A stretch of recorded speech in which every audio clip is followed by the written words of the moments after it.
você que é gay, que faz parte desse público LGBTQIA+, você tem todo o direito de ser feliz. Assim como eu tenho hoje essa aliança no dedo, você também pode ter, se for da sua vontade, né? Se para você felicidade tiver a ver com isso.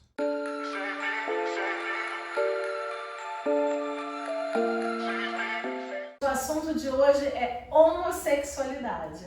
E a gente resolveu fazer um bate-papo diferente. Eu e a Vivian vamos entrevistar o Rômulo sobre esse assunto. Então conta pra gente, Rômulo, como foi a sua história? Vamos lá. Bom, é muito vago essa parte terapêutica, né, para a homossexualidade, para o público LGBTQIA+. E para mim sempre foi uma dificuldade me encontrar dentro desse lugar.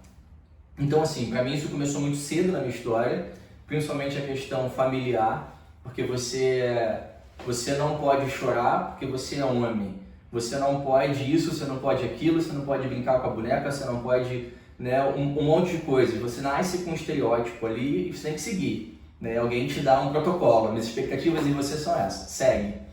E é muito complicado isso, porque você não tem nenhuma referência. Então, até a minha descoberta, a minha aceitação pessoal, até tudo isso acontecer, foi bastante difícil, né? Foi bastante história aí para poder conseguir me encontrar, me aceitar e principalmente me entender, né? Tanto que hoje, como terapeuta, eu falo um pouco para esse público, mas é bem complicado para quem está nesse limbo, ainda perdido, ainda com as crenças, mas enfim, vocês vão entender um pouco melhor a gente seguindo aqui o nosso bate-papo. Diga lá. Rômulo, eu tenho uma pergunta para te fazer. Dentro desse movimento de descoberta sua, de crescimento, adolescência, você teve alguma experiência com mulheres? Sim, claro. Tive, isso é bem legal de perguntar porque eu, né, por exemplo, se ia na festa de família e começa todos os primos a terem suas namoradas, os primos a terem seus namorados e você não tem ninguém, porque você nem sabe quem levar. O que é natural para você não é o correto para a sociedade, para a tua família. Então você fica nesse limbo. Mas claro que na adolescência sim, tive, né, namoradas, tive relações com mulheres, cheguei a quase um noivado, mas tudo isso me adoeceu muito. E principalmente me feria muito, porque estava fazendo aquilo ali para pertencer à minha família, para poder chamar a atenção do meu pai, para poder estar junto com eles, né, para poder estar numa roda de homens da minha família e falar sobre mulher. Mas não era o que eu naturalmente queria fazer.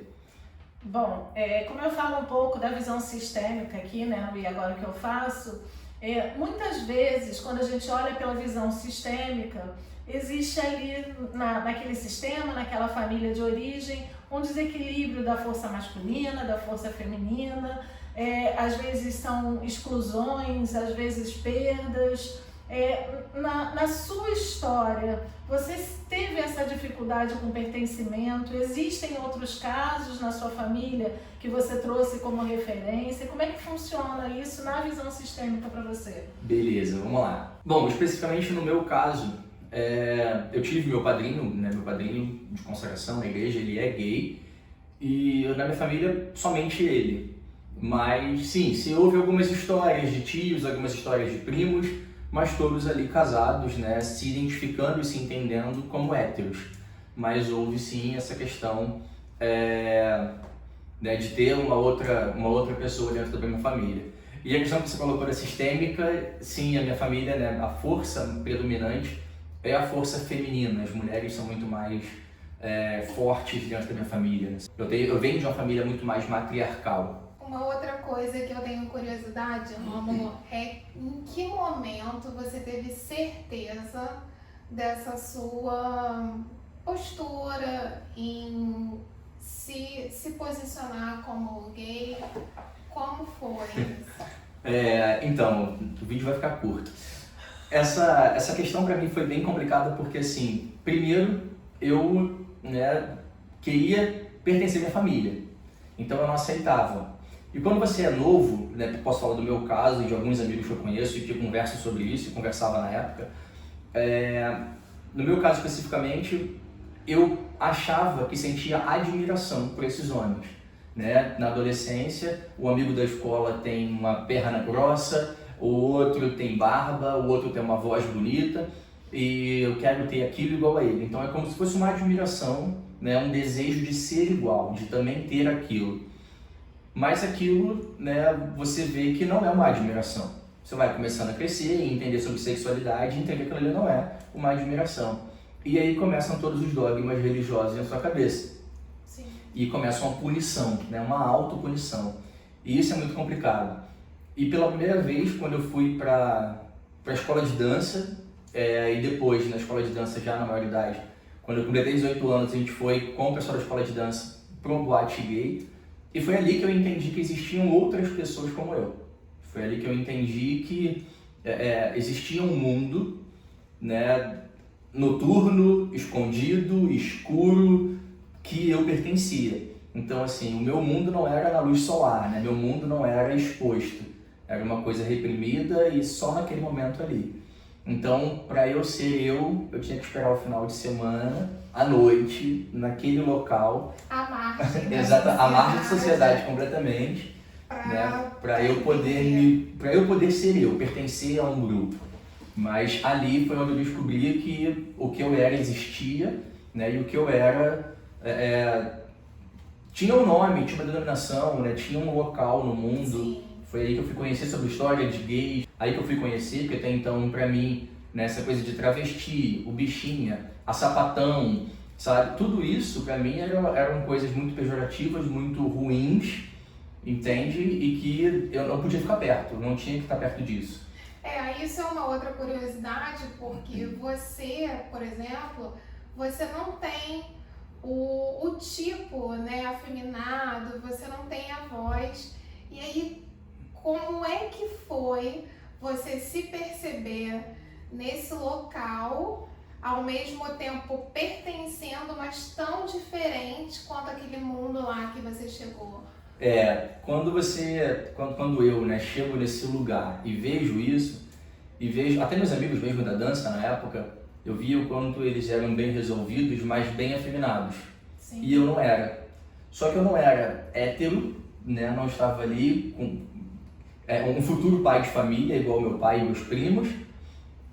Também não era o gay que todo mundo tem como estereótipo, né? O que a televisão mostrava, que filme mostrava, que gay era aquilo ali. Era a bichinha que dança, que é afeminada, que isso e aquilo. Então, pra mim, eu era não pertencente nos dois lados, entende? Eu não era afeminado, mas eu também não era homem. O que eu sou? E aí vem uma nova descoberta para saber se, né, será que eu não sou isso porque eu tô me julgando? Será que eu não sou afeminado porque eu tô me travando? Né? Será que eu não sou assim? E vem vários questionamentos e julgamentos, vem muita coisa na sua cabeça. Nesse caminho, eu vi muitos amigos morrerem, muitos amigos suicidarem, eu vi amigos, né, indo para uma promiscuidade bem grande por conta disso, por não pertencerem a lugar nenhum, né? E a família não apoia, a família não te quer, a igreja não te quer, a religião não te quer, e enfim. Então quem é você? Você não é ninguém, então você merece morrer. E de fato, quando isso acontece comigo, eu fiquei muito perdido, mas ao mesmo tempo, assim, eu me sentia bem naquele lugar. Ainda que eu não era, né, como eu tenho um irmão gay e que, né, meu irmão é muito mais afeminado, e tudo bem, e tá tranquilo. Então dentro de casa a gente se entendia muito bem, meus amigos eram afeminados. Sim. E eles me acolhiam, até me zoavam muito, brincavam muito comigo por eu não ser, mas eu consegui respeitá-los, eles me respeitarem, porque isso é uma curiosidade, né? Além desse preconceito do hétero pro gay, pro LGBT, você tem o preconceito dentro do núcleo LGBT, né? Dentro disso você tem muito preconceito. O gay cis, né? O gay que se sente bem sendo homem e que usa barba e tudo mais, que tem preconceito com o gay afeminado e tem preconceito com a trans, é bastante preconceito. Então, além do preconceito social, você ainda tem preconceito dentro da própria classe e que complica muito a cabeça de quem está chegando. Complica a cabeça de quem está chegando. Mas, enfim, né? Eu não passei por muitos dos problemas que eu via à minha volta, mas é bem complicado. Tá, você falou aí um pouquinho sobre religião e a gente queria entender também como é que funcionou duas coisas. Como é que funcionou essa influência religiosa nessas decisões e como é que foi um pouco com base nisso, a sua história da infância? Existiu muita ausência? Existiu muita percepção de falta de afeto? Como foi essa sua história para tomar uma decisão ou para saber aquilo ali que estava acontecendo com você? Ok, então, primeira parte religiosa, e até deixar para você que está ouvindo isso, que está vendo isso, e está um pouco perdido nessa situação de quem é você, assim, entenda que céu e inferno não existe. Isso é uma percepção sua, uma percepção religiosa, isso é uma religião formada por um núcleo, né, hétero, branco, europeu, rico, e que não faz parte da sua história nem da minha. Então, assim, a religião é muito nociva, né? A coisa do se religar com Deus, com seja lá o que for, esquece, né? Porque a religião é primeiro a te discriminar e falar que isso está errado, que isso não existe. E é engraçado porque, assim, né, eu participei de catequese, eu fui para a escola dominical, eu tive todo esse estudo, e era complicado para mim porque o que eu estava lendo ia contra a minha natureza.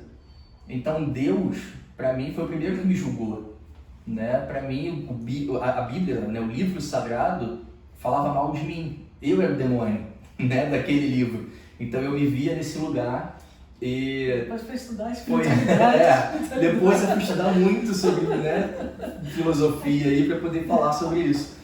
Mas de fato para mim foi muito complicado esse momento, porque, né, você já está perdido, você não pertence à sua família. Então a religião vai me salvar, vai me ajudar. Mas a religião fala que, olha, vai rezar 50 Ave Marias, 100 Pai Nosso, porque você está no lugar errado, né? Deus vai te salvar. E aí você reza e Deus não te salva. E aí vem, então Deus já não quer mais saber de mim mesmo, né? Mais uma exclusão. Então Deus também não quer saber de mim. Mas vamos lá, vamos continuar tentando. Então é muito complicado. E assim, uma coisa que eu, né, converso com meus amigos, até religiosos, e é engraçado, quando Deus fala, né, amai, né, uns aos outros, amai o seu próximo, é engraçado porque não tem letra miúda falando quem é o próximo, ou só o próximo igual a você, só aquele que também é branco, hétero, sabe, que tá ali.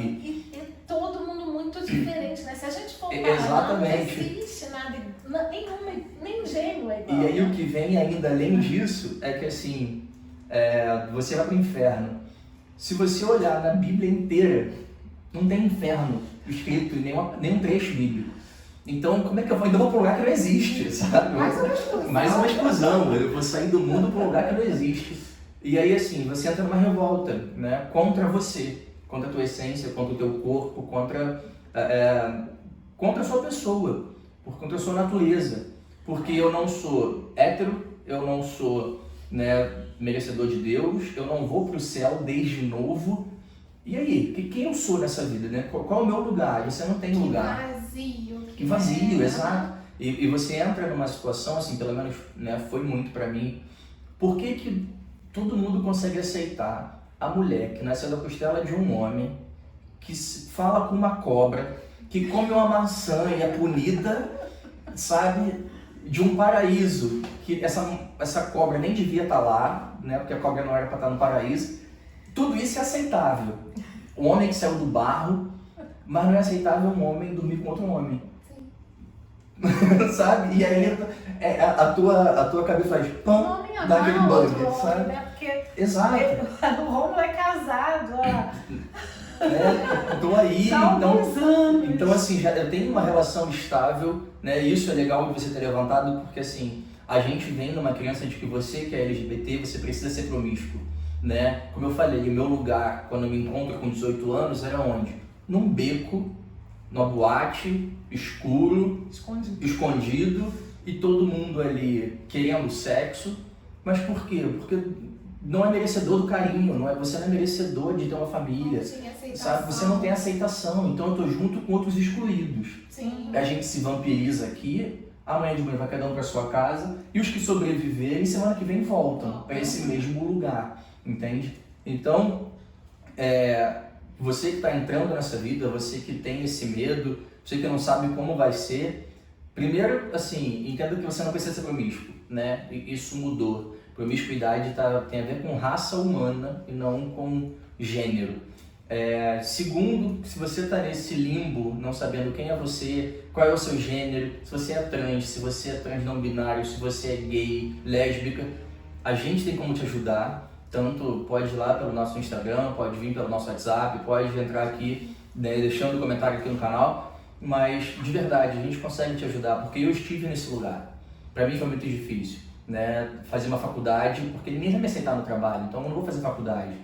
E aí você faz faculdade com todas as adversidades, você é o mais zoado, você é a bichinha, né? Eu lembro isso muito nitidamente na minha infância, que assim, que eu não queria ser bichinha, mas eu não sabia que bichinha era, sabe? Eu só sabia que eu não podia ser, não era bom ser bichinha, porque é bichinha quem chora, é bichinha quem faz não sei o quê, é bichinha quem não sei o que lá, sabe? São muitos rótulos, né? E aí você cresce, você não quer ser. Aí você fica, pô, mas né, que é ser bichinha? Já tô perdido, com 10 anos, entendeu? E aí a gente começa a entender o alto índice de suicídios, de Exatamente, depressão aos montes, drogas, porque é o vazio, é o que você falou, né? O vazio na minha infância era muito grande, né? O primeira emoção minha muito forte que eu me lembro na infância é o medo. Sim. O medo desse lugar, o medo de um dia falar, o medo de um dia alguém descobrir. Depois vem a tristeza, porque eu nunca vou suprir a expectativa da minha família. Eu nunca vou suprir a expectativa dos tios, das tias, das avós. E aí, sabe? Aí você entra ainda numa tristeza de eu nunca vou ser pai, porque pela cabeça, exatamente, pela tua cabeça, pelo que você entendeu, né? Beleza, eu não vou ser pai, eu não vou pro céu, Deus não me ama. Eu não vou ter um trabalho digno, minha família não vai me aceitar, então assim, eu não posso nunca falar sobre isso pra ninguém, entende? E é complicado, assim, né? É pesado. É muito pesado, é muito pesado. E Rômulo, agora a última pergunta aqui pra gente fechar. Como é você seguir essa sua... experiência mesmo de vida? É uma opção, é uma escolha? Ok, então não tem nada de escolha. Eu acho que a escolha é você acordar e botar a cara no mundo e falar, né? Como eu tô fazendo aqui, tipo, sou gay. Beleza, isso é uma escolha. Mas quanto ao seu gênero, né, não tem escolha nisso. Se você for olhar para culturas indianas, para culturas indígenas, você vai ver que existem grupos indígenas que têm até 5 gêneros diferentes, né? Então, gênero nunca foi uma escolha. Você nasce dentro desse gênero. E a família que deveria te orientar dentro disso é a primeira a te excluir, a te podar e falar, não sai dessa caixinha. Então, pra mim, assim, né? Posso falar até por essa questão de experiência, de fiquei com mulheres, fiquei com homens. Não tem escolha nisso. Você quer escolher seguir o padrão familiar, né? Levar uma namoradinha em casa. Mas você leva essa namoradinha enquanto você olha pro teu primo. Entende? Pra mim era muito dolorido. Tanto que eu adoeci nessa época, sabe? Com doenças bravas, assim, doenças até que na época falavam que era autoimune, porque não encontravam causa, não encontravam nada. Mas era um autoabuso, né? Eu tava me punindo, mas nem sabia que tava. Né? Eu só entrei na caixinha que me colocaram, então assim, isso nunca foi uma escolha, né? De fato, é uma orientação, é o gênero, você nasce desse jeito, enfim, não tem opção, não tem opção, e realmente está tudo certo, né? Acho que a dificuldade toda foi, com 18 anos, sentei minha família, né? Minha avó, meu avô, uma tia, e falei, olha, sou gay. E aí a pergunta vem, e agora, o que eu faço? Né? E agora, o que eu faço?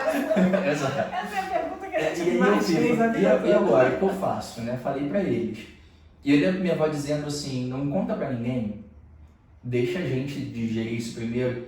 Mas no momento nenhum ela teve preconceito com a situação. Ela só queria entender, interiorizar a informação, porque pra ela foi muito difícil. Porque a primeira coisa dela foi assim, teu pai vai matar você e vai me matar porque eu tô contigo em casa. Mas beleza, vamos ver o que isso vai dar.